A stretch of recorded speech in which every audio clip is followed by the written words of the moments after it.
Good morning, everyone. This is our third week of revision, and in this week we have covered some important point of ionic equilibrium. Like on the first day, we have discussed acid-base theory. Then on the second day, we have discussed something about buffer solution, and on the third day, we have discussed how to use indicators.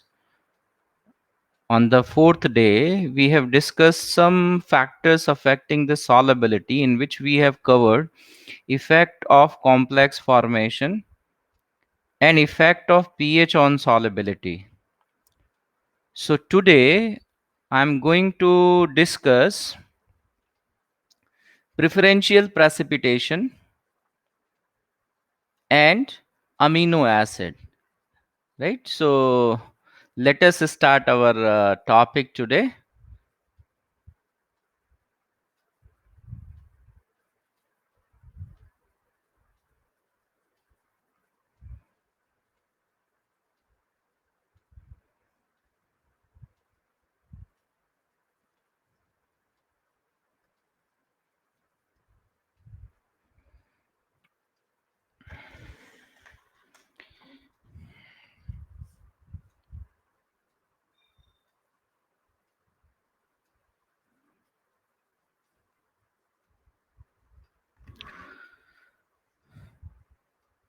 So our today class is based on preferential precipitation and amino acid. So let us first discuss preferential precipitation. If we want to understand what is preferential precipitation, we should understand that what is the meaning of precipitation, right? So I am starting with precipitation. Precipitation. In JEE mains and advanced, there are many times, right?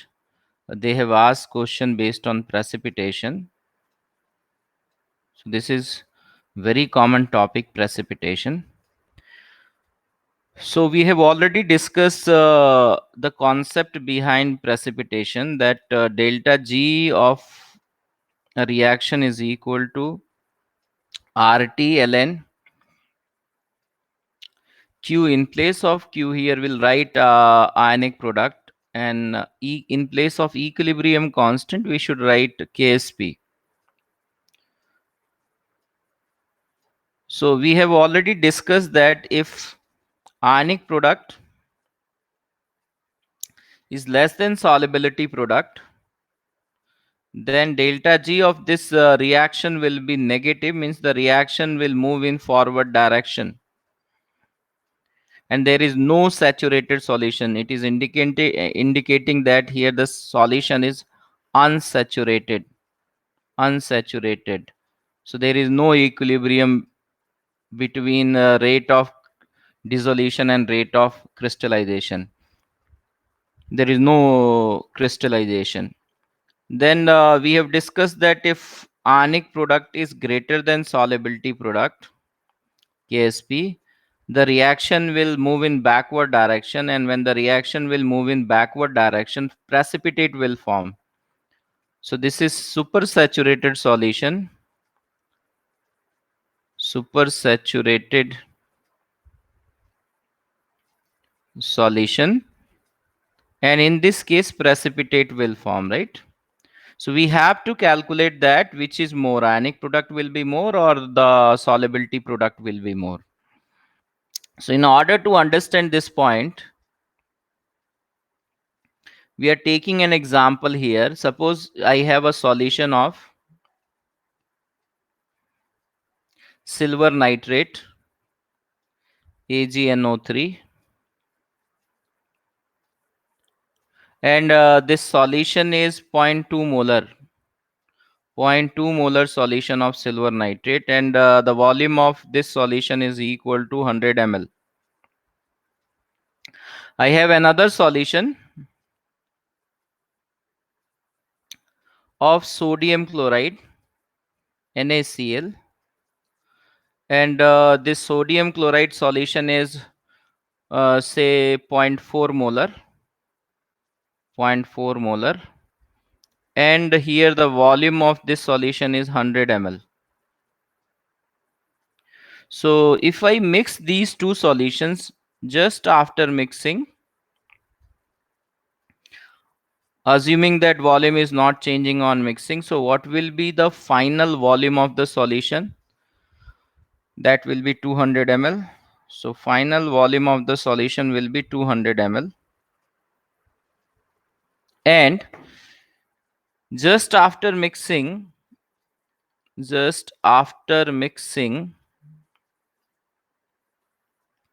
we can assume that reaction is not started. Then we can write that what is the concentration of silver nitrate in this solution. So the concentration of silver nitrate in the solution will be, since volume is double, concentration become half, so it will be 0.1 molar. Similarly, we can find out that what is the concentration of sodium chloride. Again, volume is doubled, so concentration become half, so it will be 0.2 molar. 0.2 molar, right?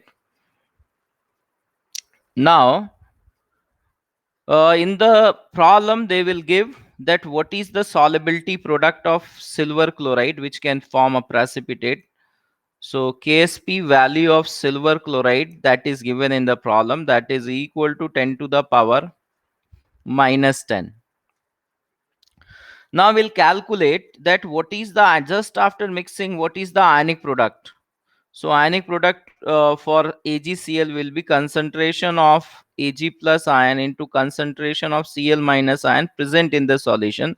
So just after mixing, if I write that what is the concentration of Ag plus ion, that will be 0.1, and concentration of Cl minus ion, that will be 0.2. So this value is 2 into 10 to the power minus 2. So here I can write that ionic product is greater than solubility product. If ionic product is greater than solubility product, definitely precipitate will form. Precipitate will form. So first we decide that precipitate on mixing it will form or not, and then we further proceed. So we have decided that precipitate will form in this problem. So we'll write that what is the reaction taking place. So we can write here, I can write in this way, that we are mixing AgNO3 in aqueous state with sodium chloride in aqueous state, NaCl in aqueous state, and there is formation of silver chloride which is insoluble or sparingly soluble, so solid state, and NaNO3 in aqueous state, right? In this way we can write that this is the reaction, but actually in this reaction Na plus ion and nitrate ion are acting as a spectator ions. They will not participate in the overall reaction. So the main reaction is Ag plus and Cl minus will combine to form AgCl. We can write in this form also. So at time t is equal to 0, we can write that what is the concentration. We can write in terms of concentration. So what is the concentration of AgNO3 just after mixing? So concentration of AgNO3 just after mixing is 0.1 molar. Concentration of sodium chloride just after mixing is 0.2 molar. And since it is precipitation reaction, so if you see the reaction here, it is taking place is Ag plus in aqueous state plus Cl minus ion in aqueous state will combine to form AgCl in solid state. It is a reversible reaction, but the equilibrium constant of this reaction is 1 upon Ksp. So equilibrium constant of this reaction is very large, that is of the order of 10 to the power 10. Right? So if the equilibrium constant is very large, we know that first we complete the reaction in forward direction and then equilibrium will establish from backward direction. So here, since the equilibrium constant of this reaction is very large, so at any time t when we are writing that this reaction is going to complete, generally it is denoted by t infinity. Infinity doesn't mean that it will take infinity time. Infinity means when the reaction is going to complete. So here this will be the limiting reagent, it will completely consume, and 0.1 molar NaCl will be left in this solution. There is formation of solid, pure solid it is. That's why I'm not writing concentration. And definitely the molarity of NaNO3 in the solution will be 0.1 molar, right? Now equilibrium will establish from backward direction. So we have to write that what is the concentration at equilibrium. So from backward direction, so some amount of AgCl will consume, but that is very little amount. So almost it will remain same. It will be 0.1 minus x. Again, since the reaction moving in backward direction is very less, I can neglect that value. Here it will be 0.1 plus x. Again, this x value can be neglected. So finally here I am going to get x. So in this way I can calculate what is this value of x, because the equilibrium constant of this reaction is 10 to the power 10. That is equal to concentration of because here Na, if you see, overall reaction is this only, right? So equilibrium constant 10 to the power 10 is equal to what? Concentration of Ag plus ion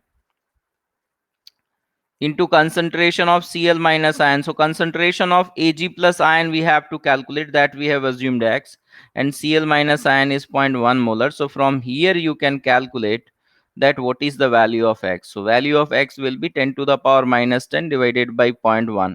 So that is equal to 10 to the power minus 9 capital M. So now you see that in the final solution, what are the chemical species in the final solution? So there is sodium chloride in the final solution.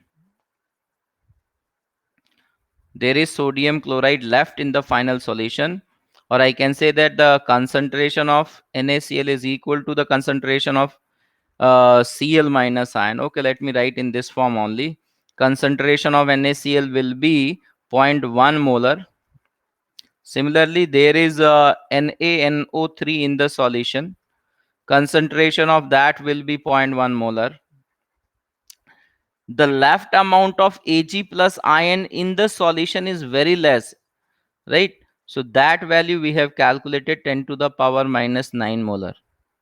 If they are asking that what is the concentration of total Na plus ion in the solution, that will be, because these two are present in solution only, so that will be 0.2 molar. If they are asking what is the concentration of nitrate ion in the solution, so the concentration of nitrate ion in the solution will be 0.1 molar. 0.1 molar, right? So these type of questions is very common, right? Here if they are saying that AgNO3 and NaCl is present in equal amount, then here 0.1 will not left, because they are in different amounts. So we are solving the problem like a limiting reagent.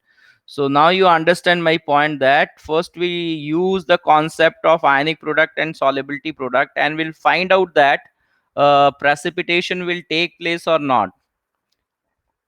After that, if precipitation is taking place, then the equilibrium constant of the precipitation reaction will be very large. If the equilibrium constant of precipitation reaction is large, reaction will complete in forward direction and equilibrium will establish from backward direction, right?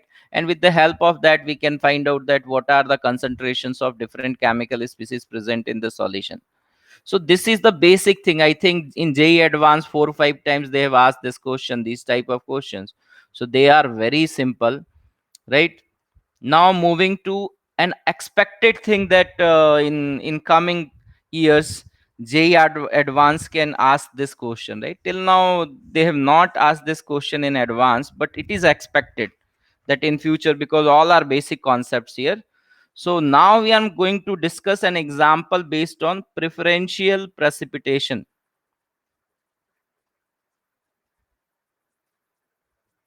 Preferential precipitation.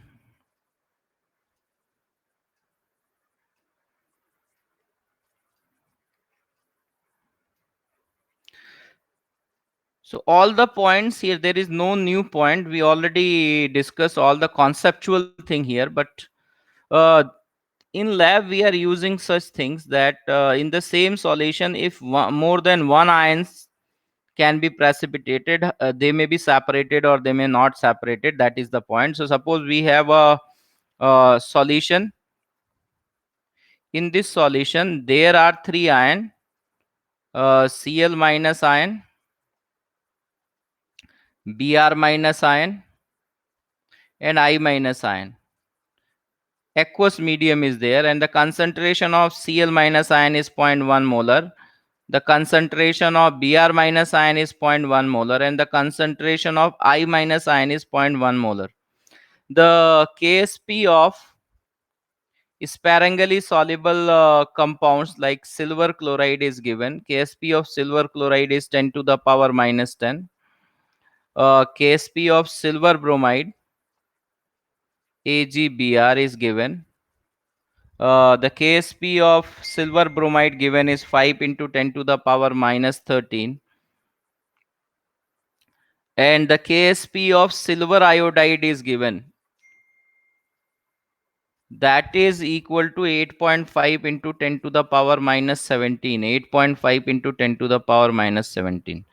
And now they are saying that slowly, gradually, they are adding solid AgNO3 into this solution. So AgNO3 is in solid state, and gradually, slowly we are adding this solid into this solution, right? So this is the problem. Now what they are asking in this problem, these are the data given in the problem. The first thing they are asking that what concentration of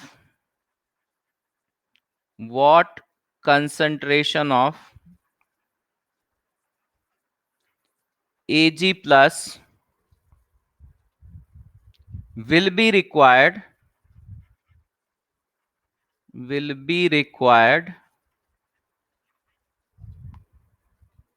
to start precipitation of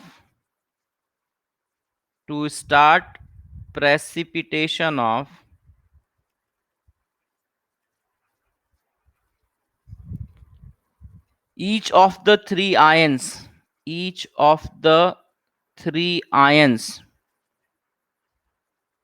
means they are asking that in order to precipitate AgCl, what is the concentration of Ag plus ion? In order to precipitate AgBr, what is the concentration of Ag plus ion? And similarly, in order to precipitate AgI, what is the concentration of Ag plus ion? Because there is no Ag plus ion, and here gradually we are adding. So we are increasing the amount of Ag plus ion in this solution with time.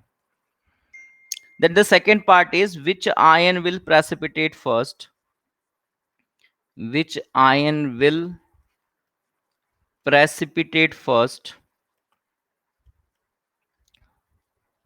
Then the third part, what is the concentration of the first ion?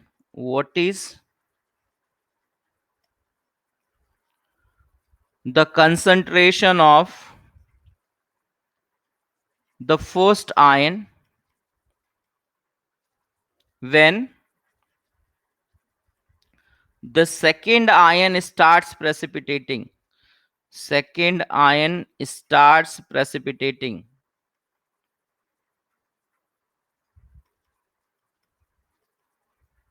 Second ion starts precipitating. And fourth question is similar to third. They are asking that what is the concentration of first and second ion? What is the concentration of the first and second ion in the solution when the third ion starts precipitating? Third ion starts precipitating.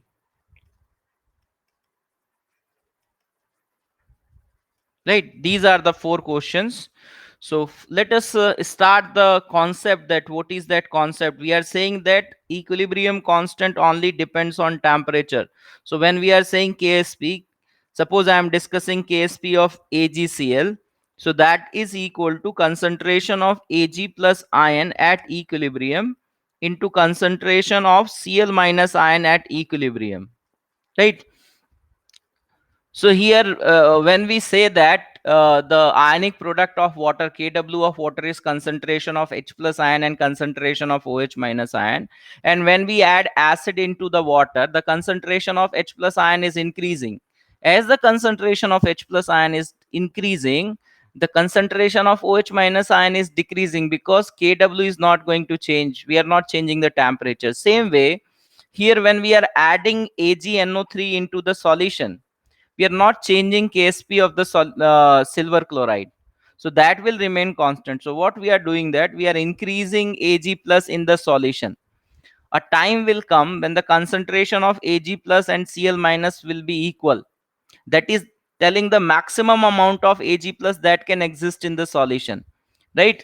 So now, or maximum amount of corresponding to Cl minus whatever present in the solution. So what we are doing, that if we increase the concentration of Ag plus in the solution, we have to decrease the concentration of Cl minus in the solution, so that the multiplication of these two will remain equal to Ksp of AgCl.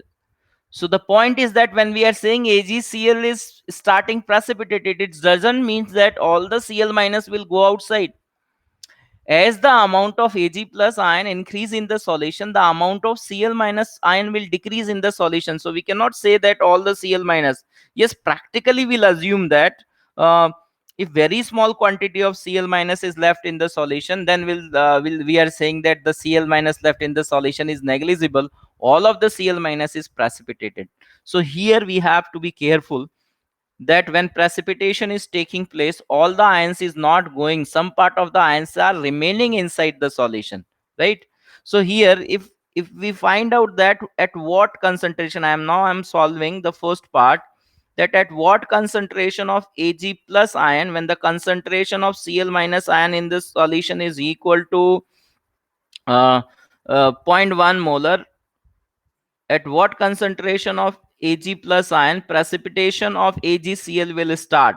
So that is equal to Ksp of AgCl, Ksp of AgCl divided by concentration of Cl minus ion present in the solution. So if you simplify, you are getting 10 to the power minus 9 molar.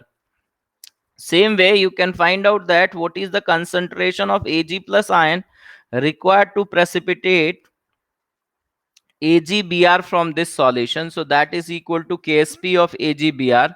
So they have given Ksp of AgBr is 5 into 10 to the power minus 13 divided by zero point 0.1. So we can write that Ag plus should be 5 into 10 to the power minus 12 capital M. And same way we can find out that what is the Ag plus required to precipitate AgI in the solution. So that will be 8.5 into 10 to the power minus 17 divided by zero point 0.1. So that is 8.5 into 10 to the power minus 16 capital M, right? So here, if you see in this conical flask, we are adding solid. Slowly we are adding AgNO3. So what we are doing, that we are increasing the concentration of Ag plus ion in the solution. So when we are increasing the concentration of Ag plus ion in the solution, this is the lowest value of Ag plus ion in the solution where precipitation of AgI will start. This is the next value of Ag plus ion, and then this is the next value of Ag plus ion.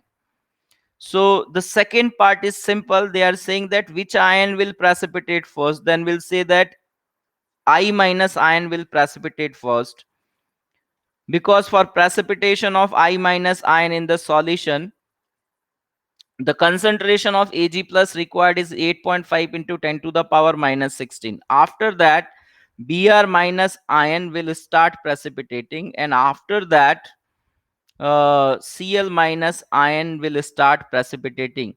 So this is the preference order, or this is the sequence of precipitation. First, I minus will precipitate, then Br minus will precipitate, and then Cl minus will precipitate. So the second part, they are asking that which ion will precipitate first. Definitely I minus ion will precipitate first. Now the third part is when the second ion starts precipitating, means when Br minus ion starts precipitating, what is the concentration of the first ion in the solution, means what is the concentration of I minus ion in the solution. So we are discussing here that Ksp of Agi is not going to change because we are not changing temperature, and that is equal to concentration of Ag plus ion into concentration of I minus ion. So what we are doing here, that as we are adding AgNO3, the concentration of Ag plus ion in the solution is going to increase with time. So as Ag plus ion will increase, the concentration of I minus ion will decrease with time, right? So for the precipitation of Br minus, when the second ion starts precipitating, so the precipitation of Br minus in the form of AgBr, what is the concentration of Ag plus at that time when AgBr will start precipitating? We have already calculated that at that time when AgBr will start precipitating, the concentration of Ag plus in the solution is 5 into 10 to the power minus 12. 5 into 10 to the power minus 12. Initially, when AgI was start precipitating, the concentration was 8.5 into 10 to the power minus 16. Now it is increased to 5 into 10 to the power minus 12. So from here I can calculate that what is the concentration of I minus left in the solution. So the concentration of I minus left in the solution will be Ksp of AgI divided by the concentration of Ag plus in the solution. So if you put this value, this is 8.5 into 10 to the power minus 17, and the concentration of Ag plus in the solution is 5 into 10 to the power minus 12. So from here I can calculate that this value is equal to 1.7 into 10 to the power minus 5 molar, right? So initially, what is I minus? I minus was zero point 0.1 molar, and when we are adding Ag plus at a certain time interval, the precipitation of I minus will start. So I minus is decreasing with time in the solution, and when Br minus starts precipitating, it is decreased to 1.7 into 10 to the power minus 5. From zero point 0.1 molar, the solution decreased to this value, right?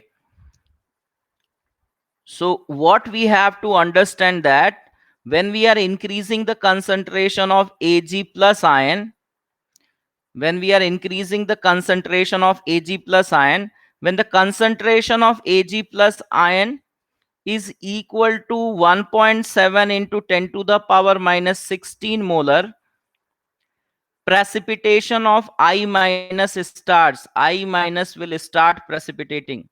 And as we increase the concentration of Ag plus ion, the concentration of I minus is decreasing in the system. So now when the concentration of Ag plus ion in the system is 5 into 10 to the power minus 12 molar, the concentration of I minus finally at this time is decreasing, and it becomes, initially I minus was zero point 0.1 molar, it was zero point 0.1 molar, finally it becomes 1.7 into 10 to the power minus 5 molar. So as we are increasing the concentration of Ag plus ion, the concentration of I minus ion in the solution is going to decrease, right? So this is related to uh, third point. They are saying that what is the concentration of the first ion when the second ion will starts precipitating. Now the fourth part, same way we can solve the fourth part. When the third ion starts precipitating, means when Cl minus ion starts precipitating, what is the concentration of Ag plus ion in the solution? So we have already calculated this value, that is equal to Ksp of AgCl divided by Cl minus ion concentration. So that is 10 to the power minus 9 molar. So this is the concentration of Ag plus ion present in the solution. Now if I calculate that what is the amount of I minus left, what is the amount of first ion left in the solution, so I should write that Ksp of AgI, Ksp of AgI is equal to 8.5 into 10 to the power minus 17 and now the concentration of Ag plus ion in the solution is 10 to the power minus 9. So this, if you simplify, that is equal to 8.5 into 10 to the power minus 8 molar. Now you can see here that initially the concentration of I minus was zero point 0.1 molar. When Br minus starts precipitating, the concentration of I minus decrease from zero point 0.1 molar to 1.7 into 10 to the power minus 5 molar. And further, when Cl minus ion starts precipitating, the concentration of I minus further decrease to 8.5 into 10 to the power minus 8.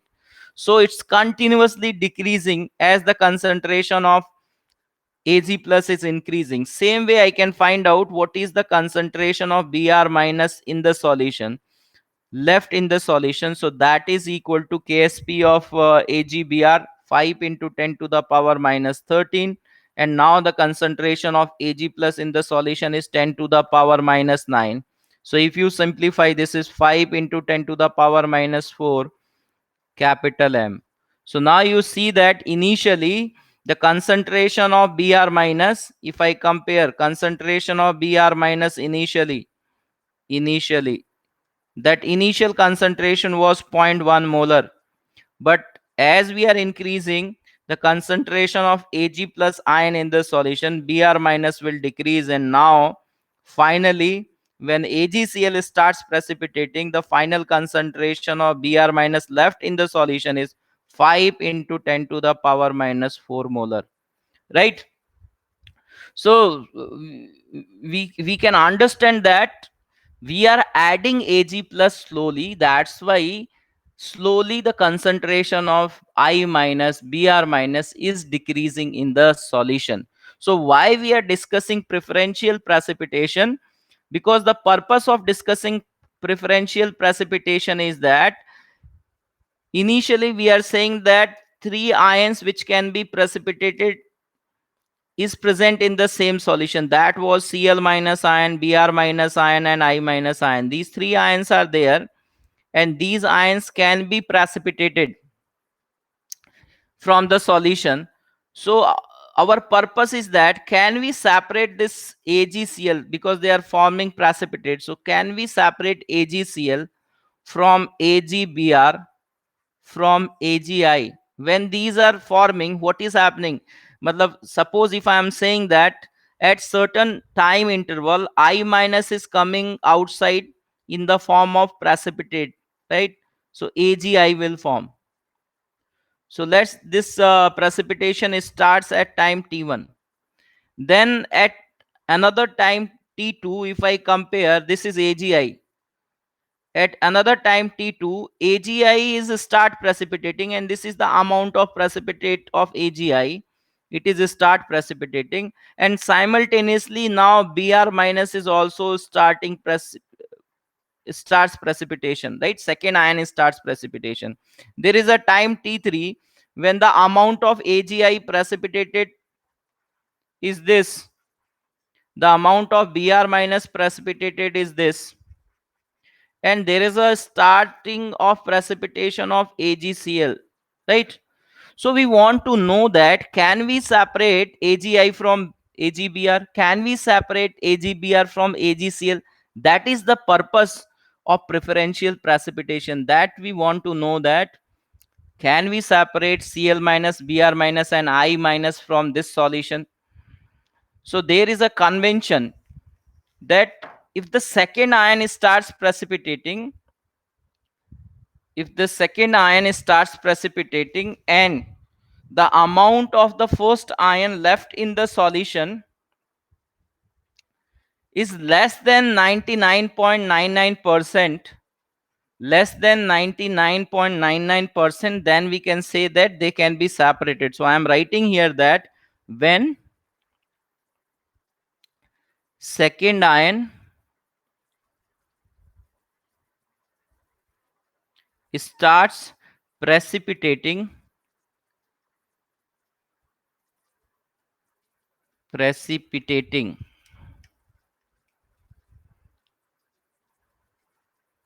when the second ion starts precipitating, the amount of first ion, the percent of first ion left in solution is less than equal to, or is less than equal to 0.01%, 0.01%, then we can separate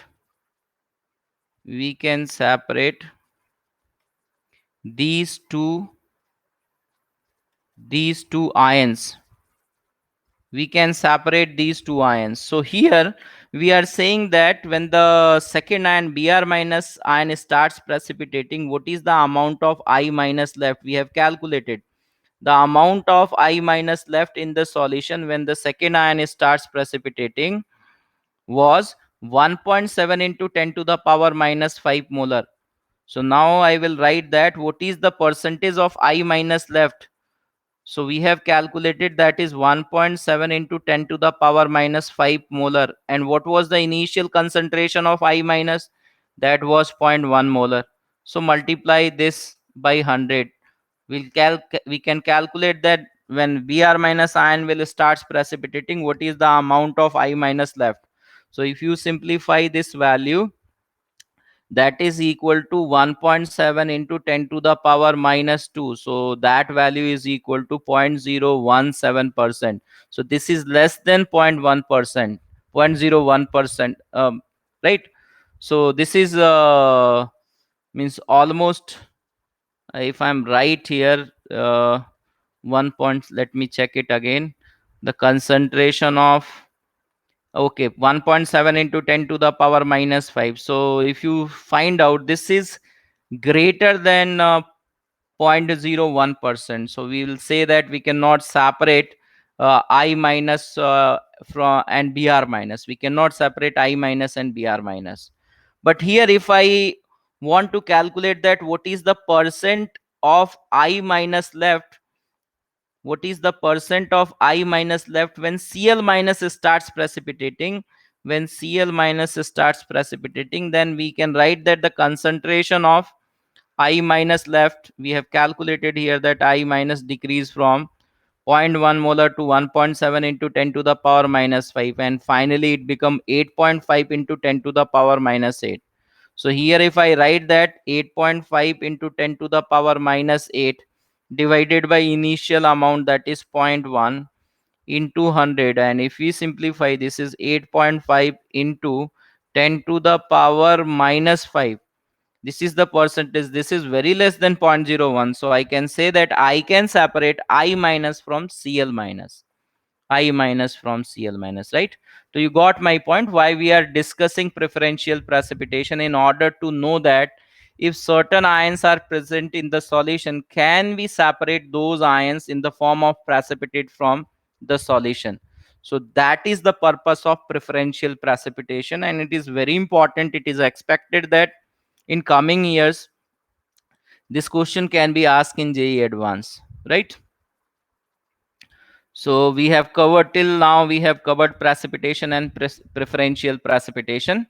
Now we are starting with amino acid and isoelectric pH. I am discussing only the physical part. I'm not discussing that which is needed to solve biomolecules problem and all. Definitely when I'm going to discuss this, it is going to help you while understanding the isoelectric pH and in solving the problems of organic chemistry, biomolecules, right? So this is helpful. And I'm taking the ionic equilibrium part over here. So amino acid and isoelectric pH, the simplest form of, because we know that amino acids are bifunctional organic compounds. So the simplest example of amino acid, simplest example of amino acid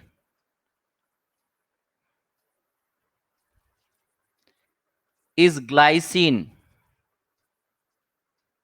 Glycine is the simplest example of amino acid. So I'm writing what is the formula of glycine, that is CH2. On one side there is carboxylic acid group, acidic group, and on the other side there is basic group, NH2 group. So it is bifunctional compound, NH2, basic group as well as acidic group. So in nature in nature, this amino acid does not exist in this molecular form. In nature it exists in nature it exists in dipolar form. Dipolar form. So what is this dipolar form? This acid will give H plus to this base, so it will exist in this form, NH3 plus CH2 COO minus. So because of this dipolar form like Na plus and Cl minus, this is NH3 plus and COO minus. In nature, amino acids exist in the form of solid. So because like ionic compounds exist in the form of solid, because of this positive and negative, there is a strong electrostatic force of attraction. So they have high melting point. Similarly, uh, amino acids exist in amino acids exist in solid state, exist in solid state in nature, in nature, right? Now if I add this amino acid into water, what will happen? So if I add this amino acid into water, so now I have a solution of amino acid, and I know that initially when I'm adding this solid into water, the amino acid is present in solid state, and in that solid state it is existing in dipolar form. It existing in dipolar form. NH3 plus CH2 COO minus. This is the dipolar form of amino acid. Suppose its concentration is C naught.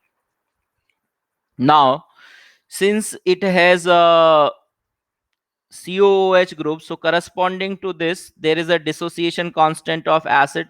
So there is some dissociation constant of the acidic part, carboxylic part, right? COOH part, that will be given in the question. And this NH3 plus, right? If I remove this H plus and bring there, I have written K. This NH2, this will behave like base. So there is some Kb corresponding to NH2 group. So that is also given. That is also given in the question, that what is Ka for COOH group or what is Kb for NH2 group. Sometimes when the amino acid is present in acidic medium, right? In acidic medium, in highly acidic medium,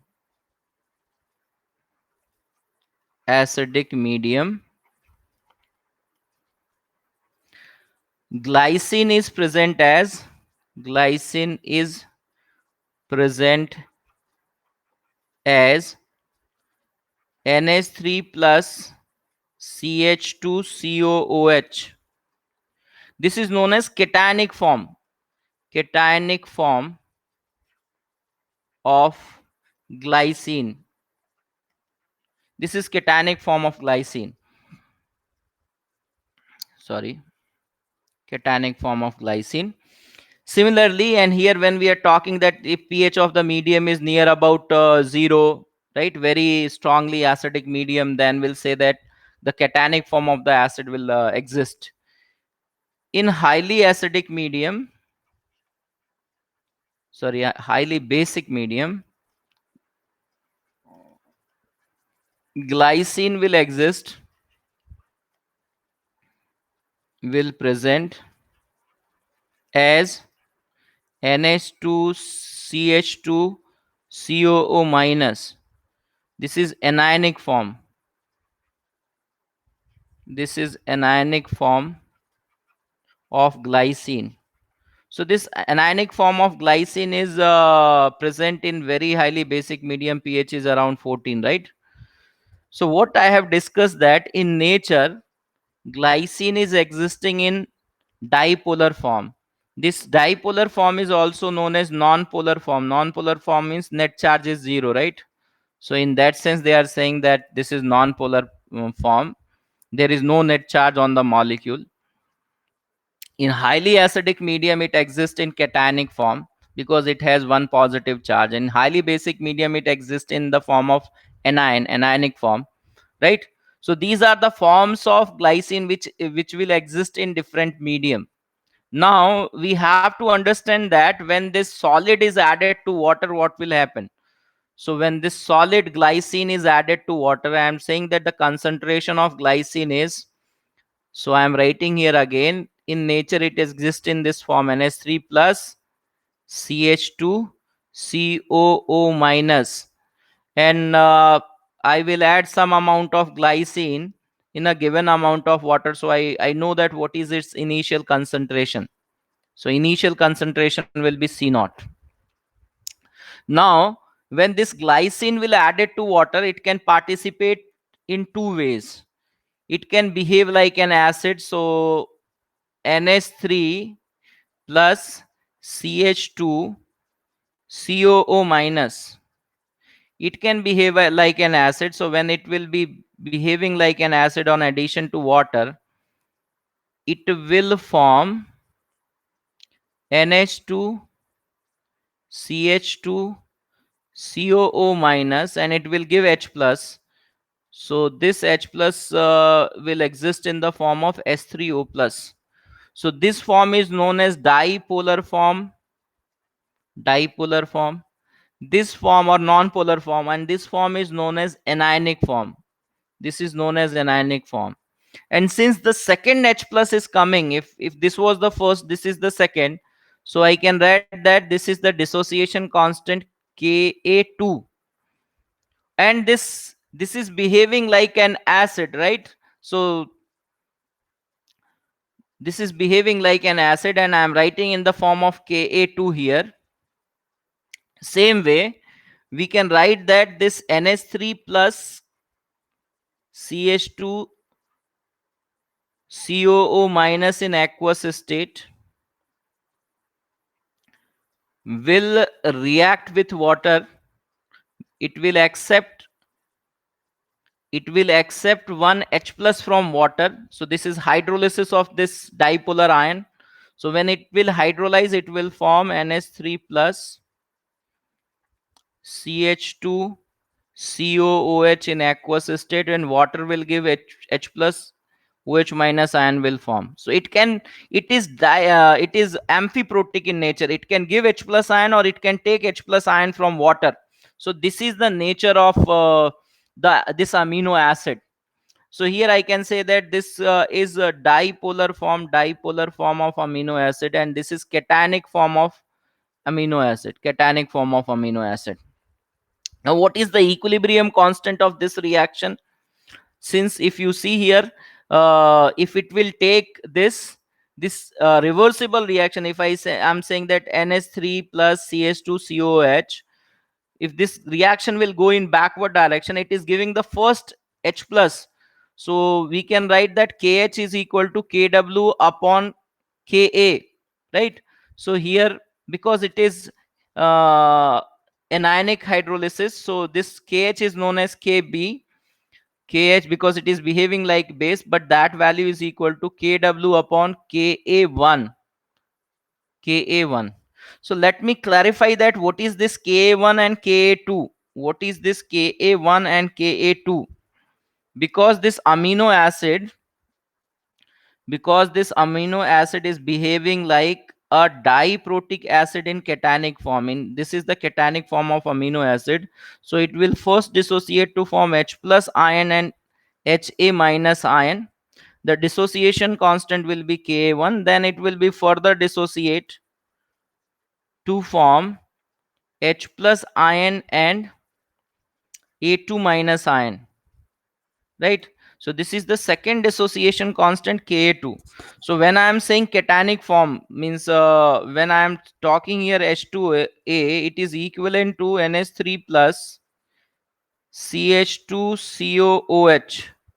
When I am saying that what is Ha minus, I am talking about NH3 plus CH2COO minus, right? So this is like a behavior of a dibasic weak acid. So that's why I'm using the word Ka1 and Ka2. So Ka1 and Ka2, they are interrelated. So now you can see here that if I write that what is the equilibrium constant for the first reaction, which include Ka2. So equilibrium constant Ka2 is equal to the concentration of anionic form into concentration of H3O plus, I can write H plus ion, divided by concentration of dipolar form or non-polar form, right? Non-polar form, dipolar form, right? Net charge will be zero, that's why it is known as non-polar form also.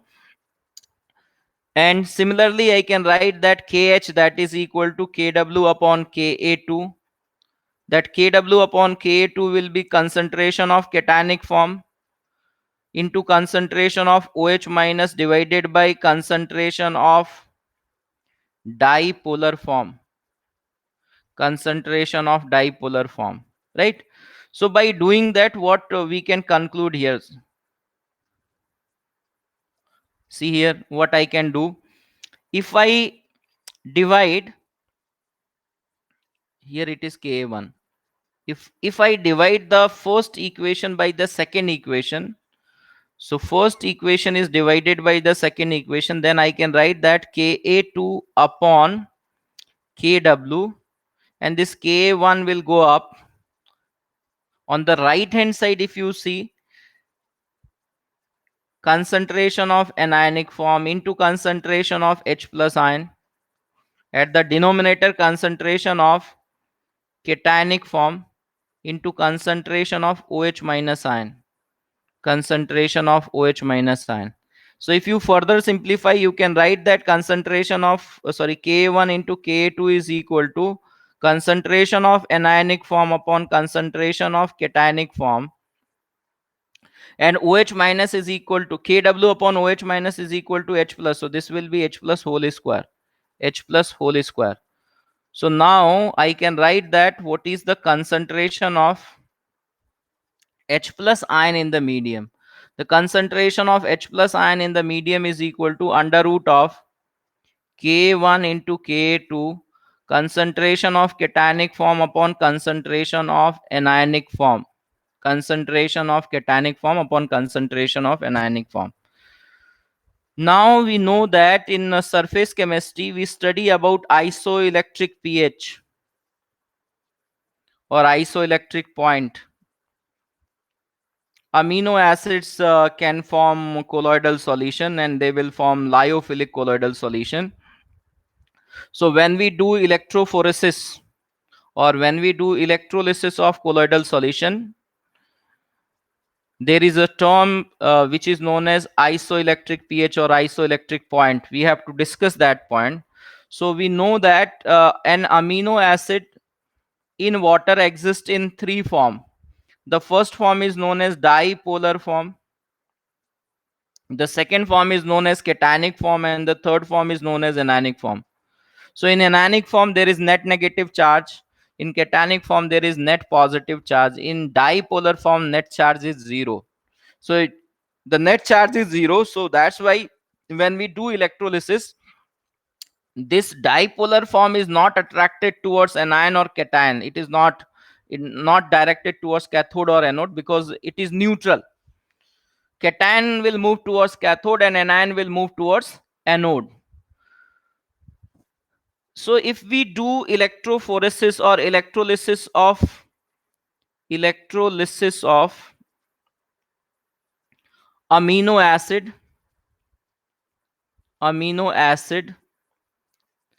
in highly acidic medium,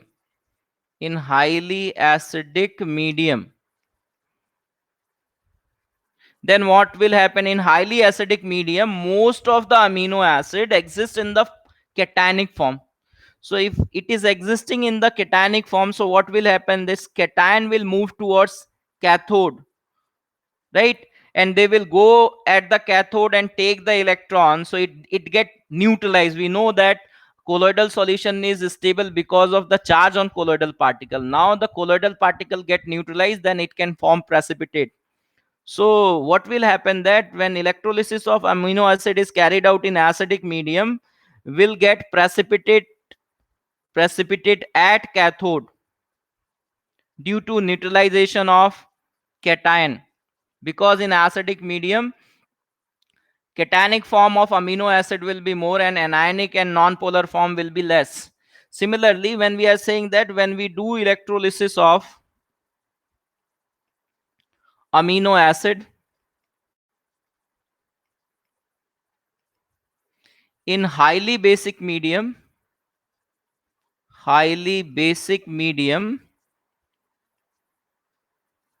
so in highly basic medium, anionic form concentration is more. The concentration of cationic form and non-polar form or dipolar form will be very less. So anion will move towards anode. So it will get neutralized there. So precipitate at anode will be observed. Precipitate at anode will be observed. And the third point is that at isoelectric pH,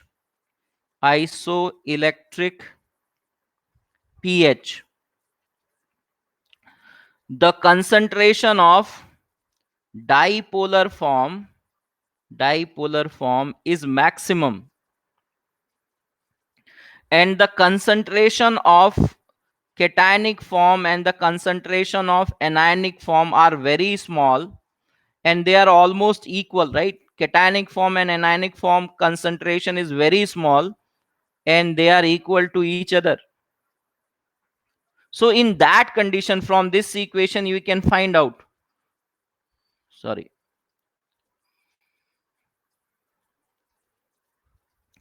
at isoelectric pH, when the concentration of cationic and anionic form is almost equal, from this equation, when cationic and anionic form will be equal, they will cancel out. When they will cancel out, I can write that what is the H plus ion concentration at isoelectric point. So at isoelectric point, H plus ion concentration is Ka1 into Ka2, and from here I can write minus log. So pH is equal to pKa1 plus pKa2 divided by 2. pKa1 plus pKa2 divided by 2. And when we do electrolysis under this condition, we should understand that whatever the initial concentration of amino acid was there,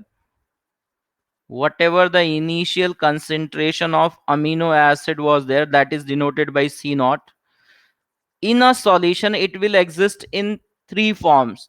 The dipolar form, some part of it will exist in dipolar form, some part of it will exist in polar form, some part of it will exist in, sorry, cationic form, some part of this will exist in anionic form. So these are the three forms of amino acid at any time t, right? And the sum of the concentration of these three will be equal to the initial concentration of amino acid. So when we are talking about isoelectric pH, at isoelectric pH the concentration of cationic form and anionic form is very small, right? This is the major part at isoelectric pH. This will exist in more amount. So what will happen when we do electrolysis? The chemical species which exist in the solution is non-polar in nature. Net charge is 0. So there is no electrolysis, means will not observe any precipitation at anode or any precipitation at cathode. So that is the concept of isoelectric pH. This is the concept of isoelectric pH, right? Now, how to decide, like for this amino acid we have proved that how to calculate isoelectric pH. So this is the simplest form of amino acid for which we have calculated that what is the isoelectric pH. Suppose there is some complicated amino acid, how will decide what is the short form to write the isoelectric pH formula? So for that I am taking an example. It will take few minutes only. So this is an example where I am drawing the structure of some amino acid.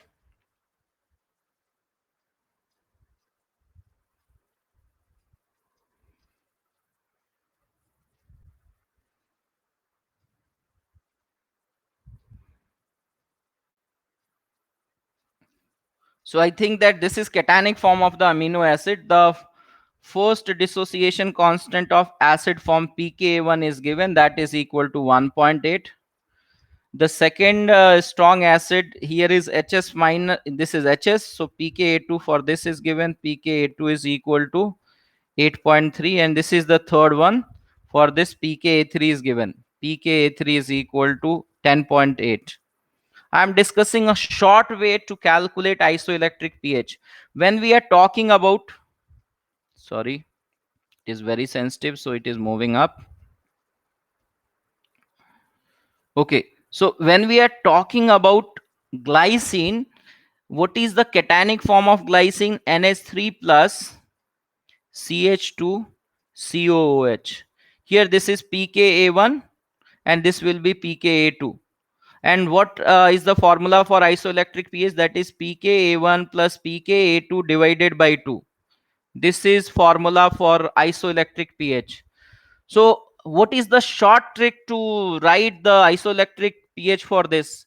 Here when I will say that when this dibasic acid is added to water, this dibasic acid is added to water, then the first H plus will coming from here, because the dissociation constant pKa1 is smaller here, means this is a stronger part of the acid.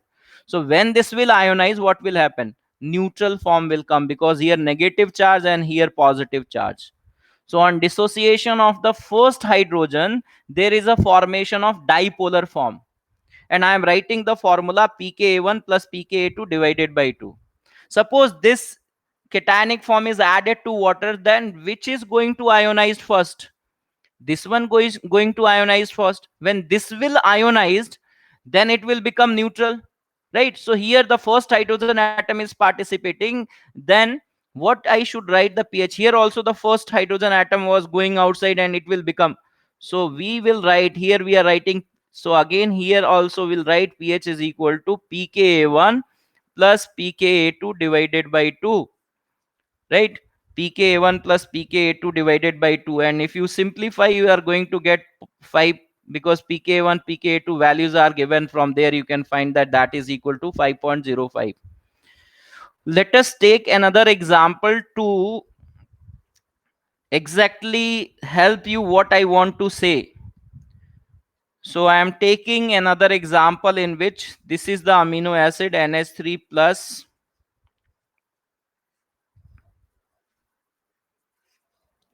this is also NH3 plus, and this will be COOH. So this is an amino acid. They have given that this is pKa1, then this value will be pKa2, and this value will be pKa3. On this amino acid in acidic form, the net charge is 2 positive. So when I add this amino acid into water, what will happen?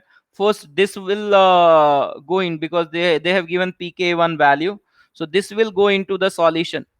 When this will go into the solution, the molecule will not become neutral, it has still one positive charge. So pehla hydrogen chala gaya, but there is no dipolar form. Then the second H plus will go. When the second H plus will go from here, it become neutral form, or it become dipolar form, because one negative here and this positive will go, then one negative and one positive, it will become neutral. So after removal of second, it is becoming neutral. So when I will write what is isoelectric pH, then I will write pKa2 plus pKa3 divided by 2. So the number of hydrogen which is going into the solution and making the particle neutral, and the next hydrogen will count. So here on the second movement of second hydrogen, the molecule become neutral. So pKa2 plus pKa3 divided by 2. So this is an easy way to calculate the isoelectric pH of amino acid. Okay.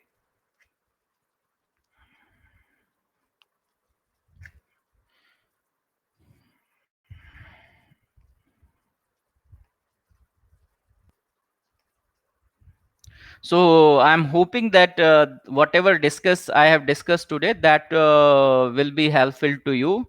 I have discussed some important points regarding preferential precipitation, and it is expected that these type of problems will come in future in JEE Advanced. As well, I have discussed something about amino acid, which is going to help in biomolecules as well as ionic point of view, right? And in surface chemistry also we are using this concept isoelectric pH. Thank you.